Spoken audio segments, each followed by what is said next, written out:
कथा अचानक याद आई हमको। एक महात्मा थे, वो कुछ नहीं रखते थे अपने पास में। उस पर मनन चिंतन करने से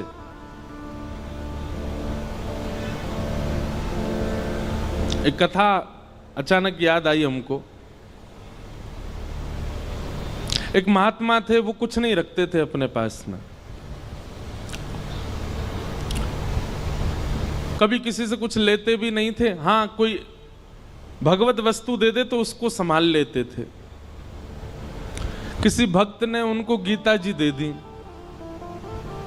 महात्मा जी बड़े प्रसन्न हुए, गीता जी को उन्होंने स्वीकार कर लिया, रोज पढ़ते थे। कुछ दिनों में संपूर्ण गीता जी का पाठ पूरा हो गया। तभी एक व्यक्ति, उसके अंदर वैराग्य जाग गया था, वो महात्मा जी के पास आया, बोले मुझे अपनी सेवा में रख लीजिए। तो महात्मा जी ने उसको अपनी कुटिया में रख लिया। निष्किंचन महात्मा। एक दिन उनके मन में भाव आया कि हम कुछ तीर्थ यात्रा करने के लिए जा रहे हैं। तो महात्मा तीर्थ यात्रा के लिए जैसे ही निकले तो चेला राम से कह के गए, बोले देखो हमारी कुटिया में है तो कुछ भी नहीं, खाली है पूरी, एक गीता जी हैं बस, यही हमारी संपत्ति है, इनको संभाल के रखना। उसने कहा ठीक है। अब वो गीता जी को संभाल करके रखता था। एक दिन एक चूहा घुस गया कुटिया में और वो गीता जी को कुतरने लगा। उस व्यक्ति ने देखा कि अरे ये चूहा तो हमारी गीता जी को खा जाएगा।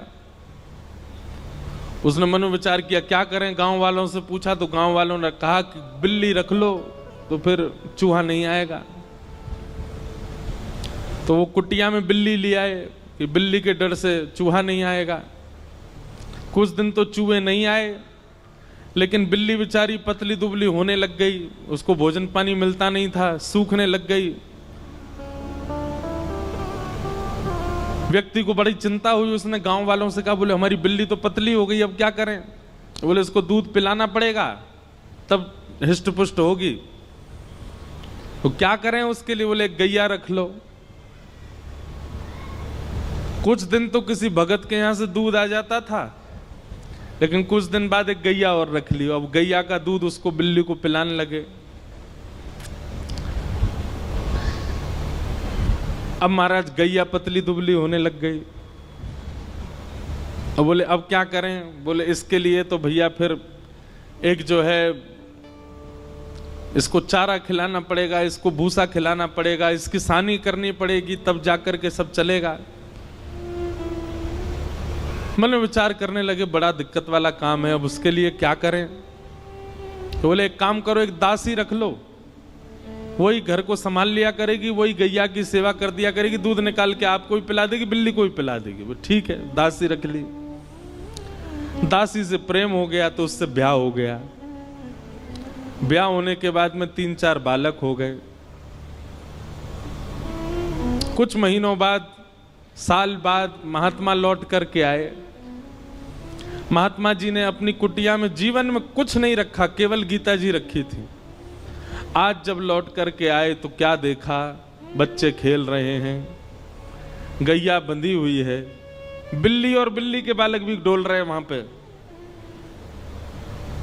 और वो जो सेवक था वो अब मोटा ताजा हो गया है और वहां बैठा रोटी पा रहा है, पत्नी भोजन बना रही है। बोले चेला राम, अरे गुरुजी गुरुजी गुरुजी आओ आओ, प्रणाम श्री चरणों में। ये सब क्या किया बेटा तुमने। मैं कुटिया दे के गया था तुमको, एक गीता जी दे के गया था, ये सब तुमने क्या इतना विस्तार कैसे कर दिया। बोले गुरुजी सब गीता जी ने ही करवाया, गीता जी की कृपा से ही सब वैभव बना है मेरा। क्यों, तुमने पाठ किया था क्या। 18 अध्यायों का पाठ किया था। अरे पाठ नहीं किया मैंने, 18 अध्याय देख लिए। बोले कैसे देखे। बोले पहला अध्याय तो बिल्ली है, दूसरा अध्याय गैया है, तीसरा अध्याय पत्नी है, चौथे पांचवें छठवें रोल लाइन नीचे सारे अध्याय हैं। गुरुजी समझ गए, बोले गीता जी केवल रखी थी, पढ़ी नहीं थी, पढ़ी होती तो इतना विस्तार नहीं होता। हम लोगों को लगता है कि केवल रामायण जी को पूज लो, भागवत जी को पूज लो, गीता जी को पूज लो, इन्हीं से काम हो जाएगा। नहीं, आप उसका स्वाध्याय नहीं करेंगे, उस पर मनन चिंतन नहीं करेंगे, जो आपके मन में विकार हैं, जो मन में आसक्तियां हैं, वो कैसे समाप्त होगी? पैरासीटामोल घर में रखने से बुखार थोड़ी उतरेगा, उसको पाना पड़ेगा। अदरक घर में रखने से गला ठीक थोड़ी हो जाएगा, उसको कूट के उसका रस लेना पड़ेगा। दूध घर में रखने मात्र से चाय थोड़ी बन जाएगी, बनानी पड़ती है। बाजार से केवल घिया, लौकी, तोरई, टमाटर लाके घर में अब तो सब्जी बन जाएगी, कैसे बने? अपने आप बनानी पड़ेगी। सामग्री घर में लाने से कल्याण नहीं होगा, सामग्री का उपयोग करना आना चाहिए। ये भ्रांति फैला दी है हमारे भारत में। मैं अधिकतर जाता हूं इंटरव्यूज में, मुझसे यही पूछा जाता है कि महाभारत जी रखने से लड़ाई होती है घर में।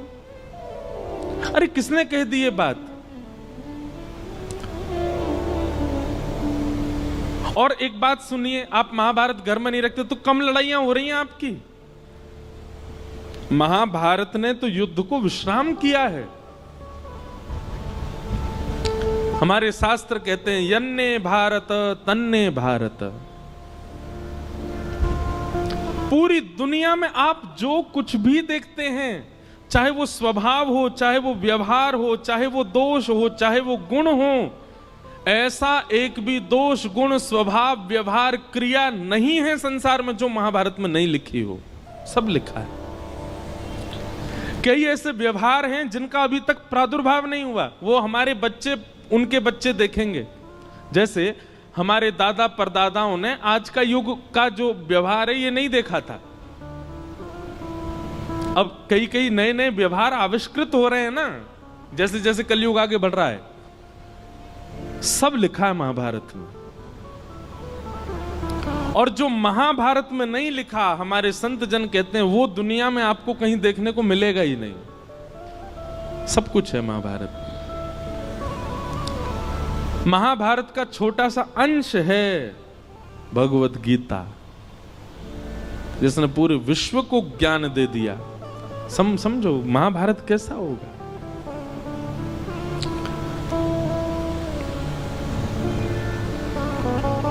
कल हम लोग द्रौपदी का प्रसंग सुन रहे थे। उत्तरा के बालक की रक्षा की वही बालक परीक्षित हुआ। हमारे पूज्य पिताजी महाराज के गुरुदेव भगवान अनंत श्री विभूषित श्री रामानुज प्रपन्नाचार्य गुरु जी महाराज, हमारे दादा गुरु, उन्होंने भागवत जी के कई विषयों पर छोटे छोटी किताबें लिखी हैं। वो कहीं प्रकाशित नहीं है, हमारे घर में ही रखी हैं बस। तो कभी कभी मैं देखने का अवसर मिलता है तो मैं उसमें भाव देखता हूं गुरु जी के। तो वहां गुरुजी एक बात को संकेतित करते हैं कि भगवान ने उत्तरा के बालक की रक्षा क्यों की। अच्छा, भगवान बाहर खड़े खड़े भी ब्रह्मास्त्र को नष्ट कर सकते थे, लेकिन ठाकुर जी गर्भ में क्यों गए? गर्भ में जाकर के उस बालक की रक्षा क्यों की? ब्रह्मास्त्र चलाया था ना उत्तरा के बालक पर, बाहर से ही देख देते ब्रह्मास्त्र नष्ट हो जाता। ठाकुर जी भीतर क्यों गए?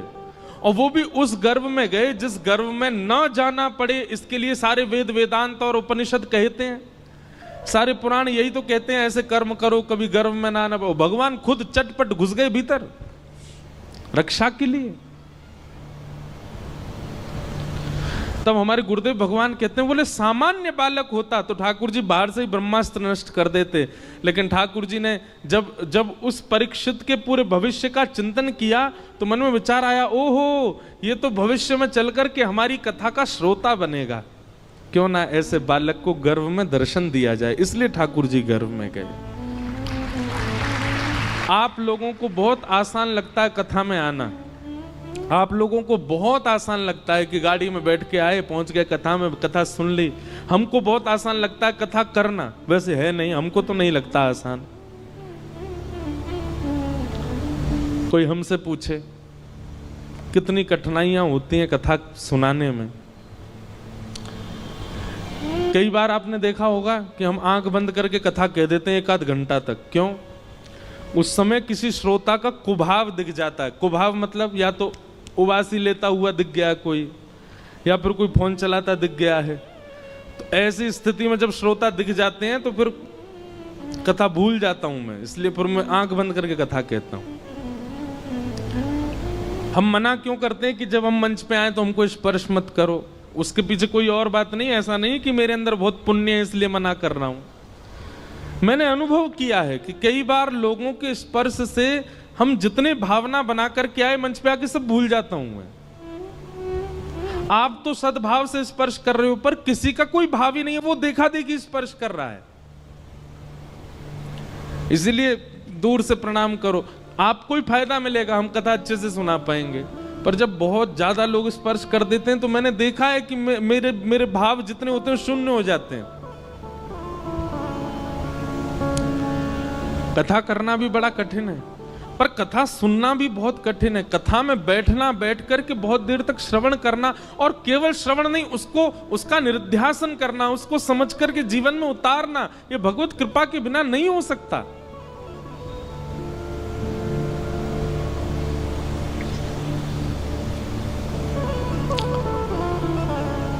कथा का श्रोता होना सामान्य बात नहीं है। निश्चित ही ये बात आप लिख लीजिएगा, प्रमाणित है। अगर कोई व्यक्ति अपने जीवन में कथा से लगाव करता है, कथा श्रवण कर रहा है, उसने कभी ना कभी ठाकुर जी को देखा है, उसने दर्शन किया है ठाकुर जी का, इसीलिए उसकी रुचि बढ़ रही है।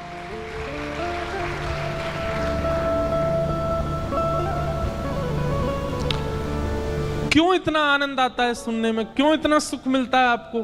क्योंकि कभी ना कभी आपके जो भीतर चित्त है, आपकी जो आत्मा, उसने कभी अनुभव किया है ठाकुर जी का। इस जन्म में नहीं तो गर्भ में किया होगा, गर्भ में नहीं तो पूर्व जन्म में किया होगा, कभी तो किया है। तभी आपकी रुचि बढ़ रही है, तभी कथा सुनते सुनते नेत्र सजल हो रहे हैं, कथा सुनते सुनते प्रसन्नता हो रही है, कथा सुनते सुनते रोंगटे खड़े हो रहे हैं।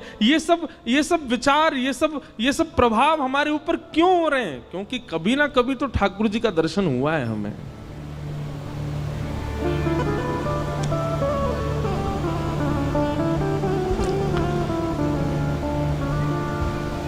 कुंती ने भगवान की स्तुति गाई, तत्पश्चात भीष्म पितामह ने भगवान की स्तुति गाई, और फिर भगवान द्वारिका प्रस्थान कर गए। उत्तरा के गर्भ के बालक ने जन्म लिया, और कुछ वर्ष बाद जब भगवान अपनी लीला पूरी करके चले गए, तब पांडवों ने उस बालक को राज्य गद्दी पर बिठा दिया, और पांडव भी स्वर्गारोहण को चले गए।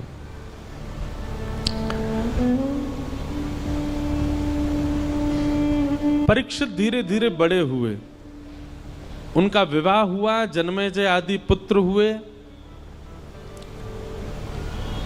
अब यहां पर एक बहुत अच्छी बात है, पता है? बटुक जी भी बैठे हैं, कई सारे विद्वान भी बैठे हैं। अधिकतर व्यास कहते हैं, हम भी कहते थे पहले कथा में, कि कलयुग को 5 स्थान दिए, और उन 5 स्थानों में एक स्थान जात रूप मदात प्रभो सोने में निवास दिया। अभी हम इसका विस्तार करेंगे, बस ये कुछ व्यास बैठे हैं सन्मुख, उनको बता रहे हैं। और उसके बाद परीक्षित ने आकर के मुकुट पहन लिया, जिसकी वजह से उनके मस्तिष्क में कलयुग प्रविष्ट हो गया। पर यह कथा भागवत में लिखी नहीं है। परीक्षित जी ने कोई मुकुट नहीं धारण किया, बल्कि श्रीमद् भागवत जी में तो स्पष्ट ऐसा लिखा है कि जब तक परीक्षित जी पृथ्वी पर थे, कलयुग थर-थर कांपता था। कलयुग ने अपना प्रभाव डाला ही नहीं कहीं पर भी। तो फिर कहते हैं, फिर परीक्षित की मति कैसे बिगड़ी? उन्होंने एक संत का अपमान कैसे कर दिया? तो यहां भाव बताया गया, क्षुधा, भूख। इतनी भूख लगी थी उनको, इतनी प्यास लगी थी कि भोजन और प्यास का मारा व्यक्ति कुछ भी कर सकता है। इसलिए व्यक्ति को अत्यंत भूखा भी नहीं रहना चाहिए, क्योंकि अत्यंत भूख जो होती है, कलयुग उस पर भी प्रभाव डाल करके उससे गलत करवा देता है।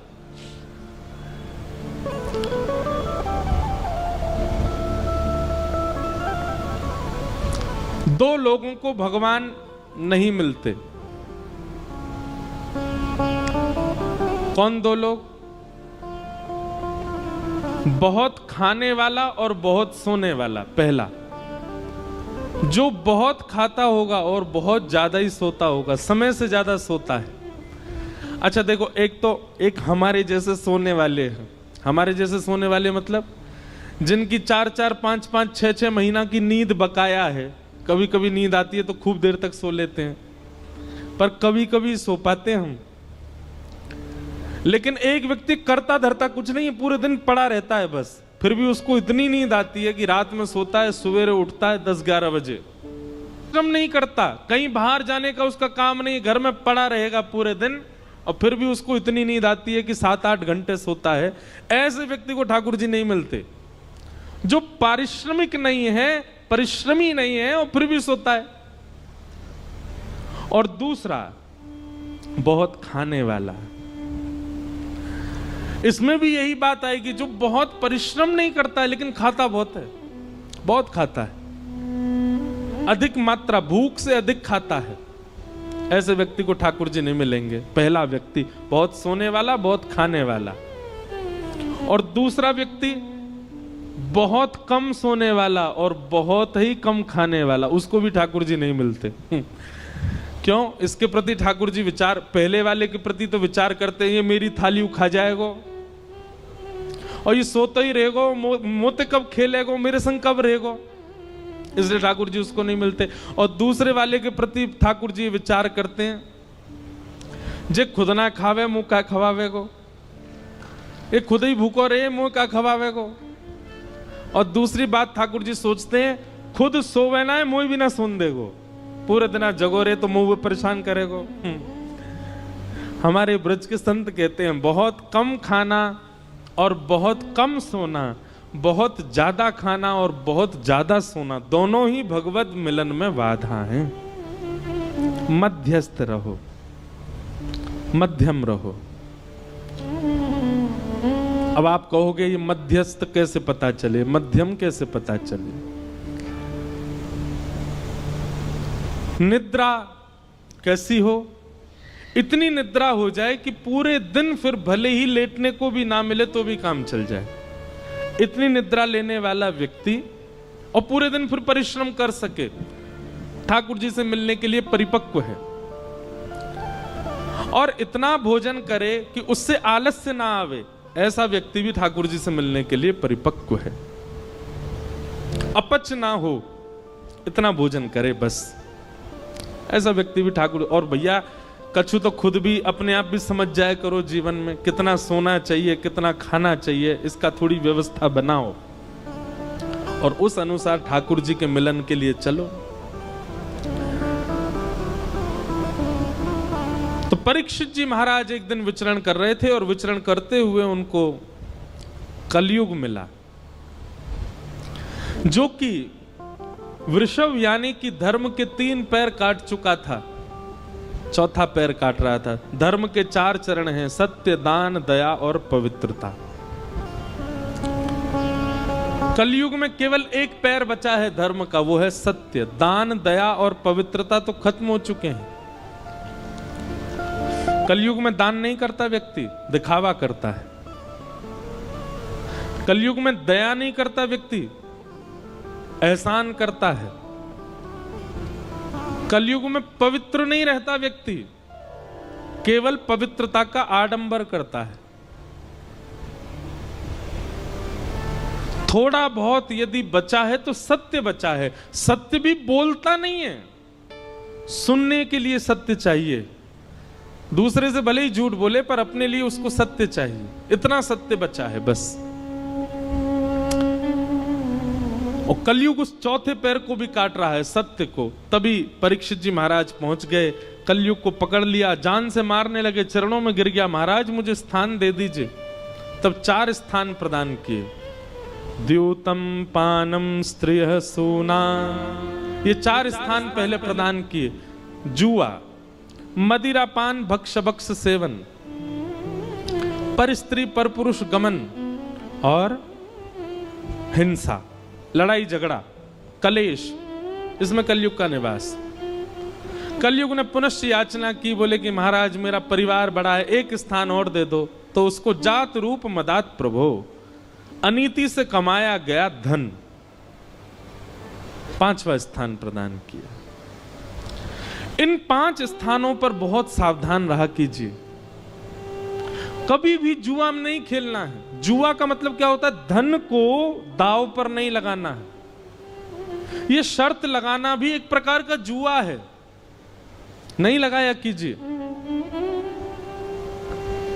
भैया सीधी बात है, किसी की पत्नी को दांव पर लगा दोगे, पति छोड़ेगा आपको? और वो भी पति कौन है? जगत नियंता, जगदाधार, जगदीश्वर, त्रिलोकीनाथ, उनकी पत्नी है लक्ष्मी। आप लक्ष्मी को दांव पे लगा दोगे, नारायण प्रसन्न रहेंगे आपसे। भागवत जी में वर्णन है कि जुआ खेलने वाला व्यक्ति लक्ष्मी को असद स्थान पर प्रयोग करने वाले व्यक्ति से पंचदेव सदैव नाराज रहते हैं।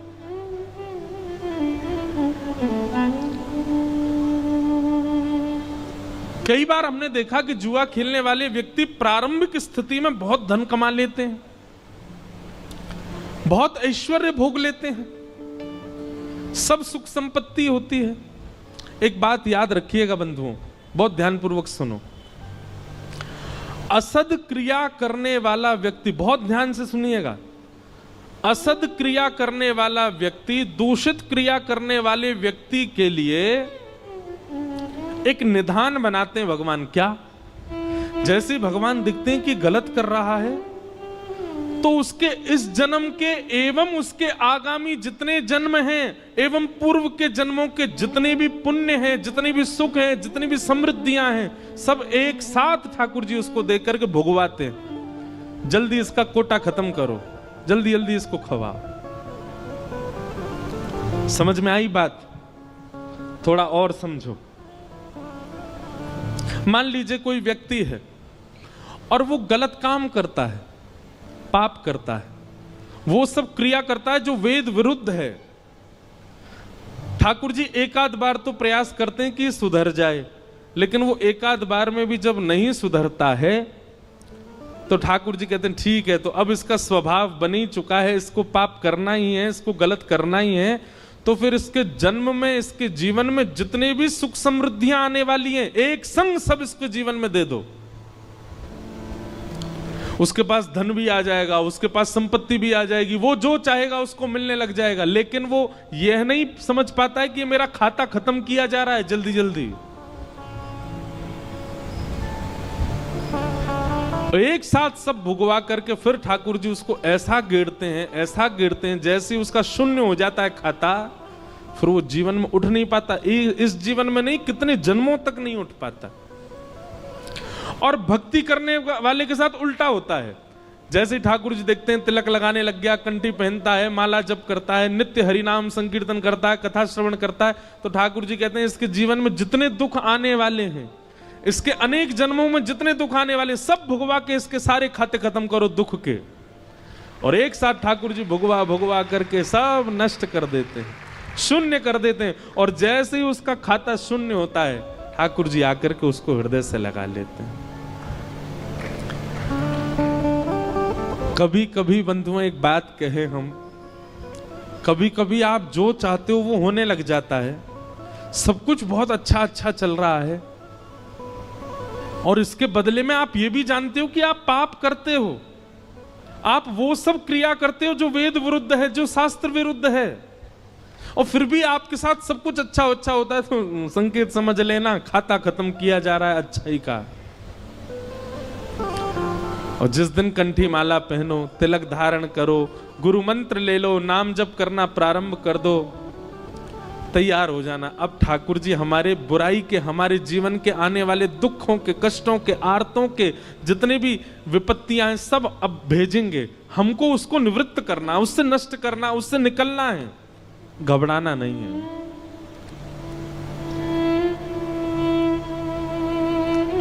क्योंकि कई बार लोग मिलने आते हैं तो मुझसे कहते हैं कि वो देखो महाराज जी इतना पाप करता फिर भी उसके जीवन में इतनी प्रसन्नता। अरे आपको नहीं पता है, उसका खाता खत्म हो रहा है अच्छाइयों का। With you, just wanna be with you.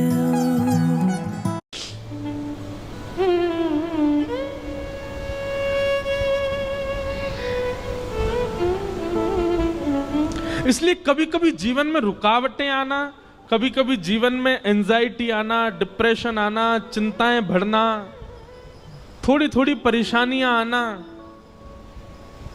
इनसे समझा करो कि नहीं हमारा जीवन ठीक चल रहा है और कुछ हो ही नहीं रहा है। 5 साल हो गए, सब बढ़िया ही बढ़िया चल रहा है, कुछ कोई दिक्कत ही नहीं आती, कभी कोई रुकावट ही नहीं आ रही, कभी चिंता ही नहीं हो रही, कोई परेशानी ही नहीं आ रही। घबरा जाना, हे नाथ जरूर आप कुछ भयानक करने वाले। समुद्र में जब सुनामी आने वाली होती ना, लहरें धीमी कर देता है समुद्र, शांत हो जाता है समुद्र और धीरे धीरे पीछे जाने लग जाता है। तो किनारे वाले लोगों को लगता है अरे ये तो अंदर जा रहा है, और अंदर चलो, और अरे ये तो अंदर जा रहा है, अरे शांत हो गया, देखो लहरें ही नहीं आ रही हैं। और फिर अचानक से एक ऐसा ज्वार भाटा आता है, सब नष्ट कर जाता है। सुनामी देखिए कभी आपने? भोपाल में काय को आएगी सुनामी? समुद्र ही नहीं है। हमने सुनामी तो नहीं देखी, पर सुनामी के बाद का समय देखा। 2004 में आई थी भारत में। तो हम गए थे चेन्नई, छोटा सा था मैं। उसके बाद सुनामी के बाद का समय। और कभी देखना हो ना तो कभी रामेश्वरम जाइए, और रामेश्वरम दर्शन करके फिर आप जब धनुषकोडी जाएंगे तो बीच का जो मार्ग है वहां देखेंगे दोनों तरफ समुद्र है, इधर भी समुद्र, बीच में रास्ता। तो वहीं एक गांव हुआ करता था किसी समय पर, वो सुनामी में आज भी पूरा गांव वहां दिखता है, टूटे हुए घर, बहुत भयानक। हमारी कथा अभी रामेश्वरम में, हम साल भर में एक ही राम कथा करते हैं बस। वो भी एक परिवार है, उन्हीं को ही दे रखी है। उन्होंने संकल्प लिया 12 ज्योतिर्लिंग में कराने का, तो पिछले साल सोमनाथ में हुई, इस साल रामेश्वरम में, अगले साल देखो कहां होगी। 12 ज्योतिर्लिंगों में हर साल तो है 25 दिसंबर से रामेश्वरम। और भरत चरित्र पर कथा है, केवल श्री भरत जी का चरित्र। हमारा अभ्यास तो कम है मानस जी पर, लेकिन कई बार जिसको भोजन बनाना नहीं आता ना, कभी कभी रसोई में घुस जाए और कुछ बन तो अच्छा बना जाता है। और कई बार परिपक्व व्यक्ति जो हमेशा ही बनाता है, कई बार उससे भी बढ़िया नहीं बनती सब्जी। तो हम अपनी कथा की प्रशंसा नहीं कर, अपने भाव की प्रशंसा कर रहे हैं। हमको राम कथा का इतना अभ्यास नहीं, पर जब हम बोलने बैठते हैं ना तो इतना आनंद। सोमनाथ की घटना है, सोमनाथ में जब कथा थी, पहली बार राम कथा की, तो हमने कहा भाई हम हर दिन एक पात्र के ऊपर बोलेंगे। एक दिन सीता जी के ऊपर बोले, एक दिन शत्रुघ्न जी के ऊपर बोले, एक दिन लक्ष्मण जी के ऊपर, हनुमान जी के ऊपर, आदि आदि सबके ऊपर एक एक दिन का प्रसंग रखा था। जिस दिन भरत जी का चरित्र था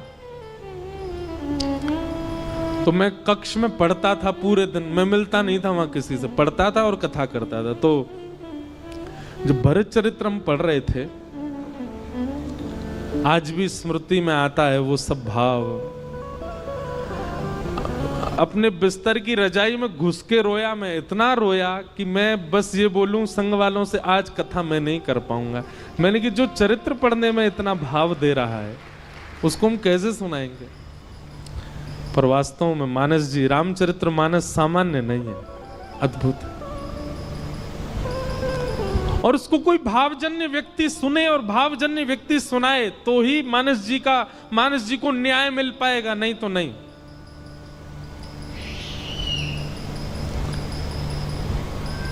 तो कहां से कहां बात पहुंच गए, सुनामी से रामेश्वरम से धनुषकोडी से मानस जी से सोमनाथ, पूरी भारत यात्रा करवा लाए आपको। तो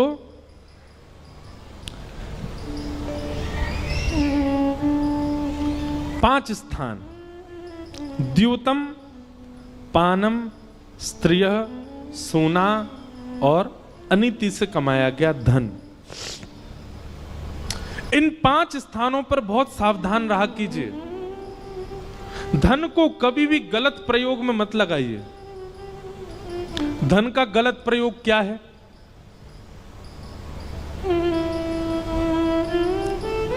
आपके धन देने से अगर किसी जीव की हिंसा हो रही है वो गलत है। आपके धन देने से किसी के आत्मसम्मान पर बात जा रही है, किसी का परिवार नष्ट हो रहा है, वो गलत है। आपके धन देने से कोई व्यक्ति व्यसन की ओर अग्रसित हो रहा है, वो धन का गलत व्यय है।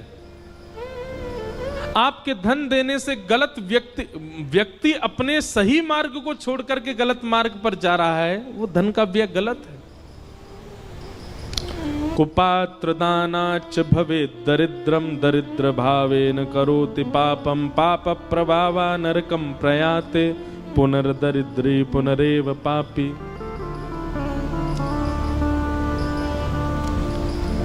सोच विचार करके धन का व्यय किया कीजिए। दूसरा, पानम, मदिरा पान करना, भक्ष सेवन करना, जीव हिंसा करके खा जाना, तंबाकू खाना, सिगरेट पीना और दुनिया भर के नशीले पदार्थों को अपने मुख पर धारण करना, ये सब पाप है।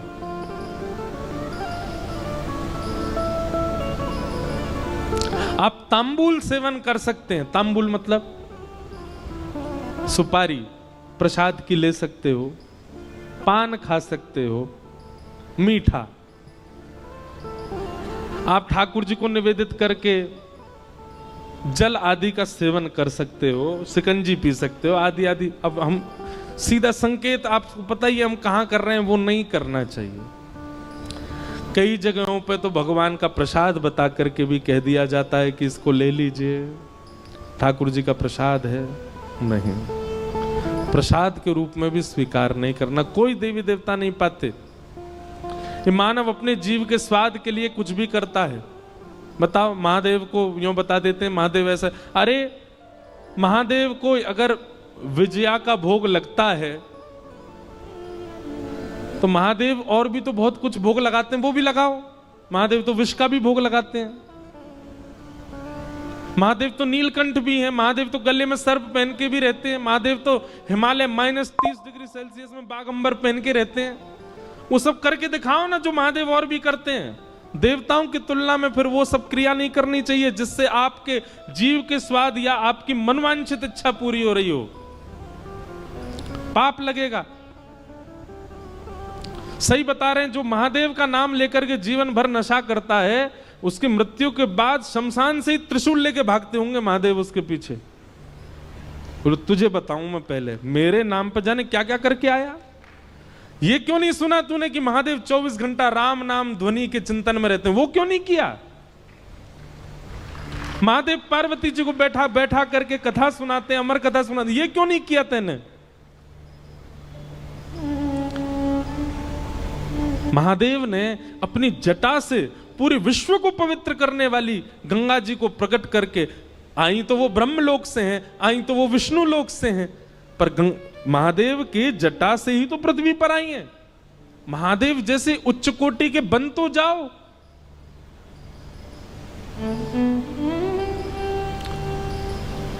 भैरव बाबा के नाम पे कुछ भी कर रहे हैं, देवियों के नाम पे वहां भोग लगता है, खा लो, ये कर, कुछ नहीं।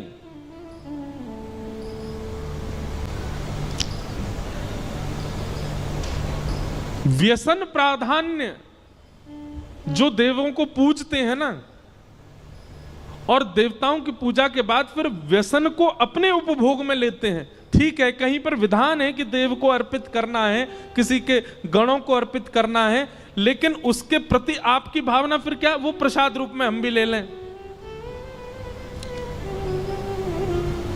इसका परिणाम अच्छा नहीं होगा।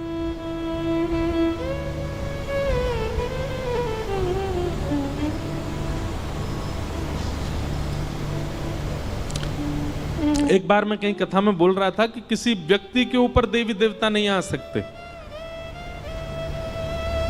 गण आ जाते होंगे। भैया सीधी बात है, प्रधानमंत्री किसी व्यक्ति को विशेष को परेशान नहीं करता, उसके नीचे रहने वाले, नीचे बैठने कुर्सी वाले परेशान कर देते होंगे। प्रधानमंत्री किसी को फोन करके नहीं कहेगा रुक जा बेटा रात में गुंडे भेज रहा हूं तेरे पास, ना। उसके नीचे बैठने वाले जिनकी बातें प्रधानमंत्री को पता ही नहीं है कि वो कहां क्या करते हैं, वो परेशान करते हैं।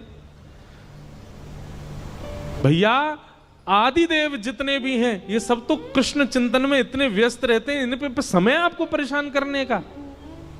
उनके नीचे जो छोटे छोटे गण बैठे रहते हैं वो जरूर परेशान कर देते होंगे। कभी देवी देवता आपको परेशान नहीं करते,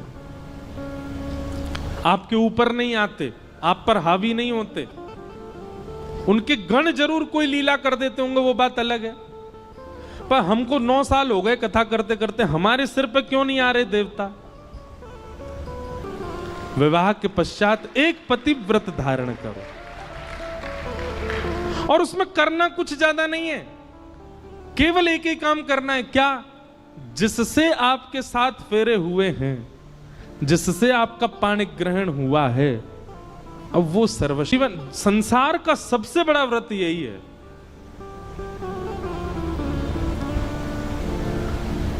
इससे बड़ा व्रत कोई नहीं हो सकता। और जिसने ये व्रत पूर्ण रूपेण पालन कर लिए, वो उसकी सारी एकादशी हो गई, उसके सारे मंगलवार हो गए, उसके सारे सोमवार हो गए, उसके सारे प्रदोष हो गए। हाँ वो बात अलग है, उसके बाद भी वो रखे एकादशी आदि के व्रत, वो अच्छी बात है। पर यह व्रत धारण करना सामान्य बात नहीं है। ऐसा व्यक्ति, ऐसी माताएं पूजनीय हैं, वंदनीय हैं। इसलिए कलयुग का तीसरा स्थान बताया गया, पर स्त्री पर पुरुष संग।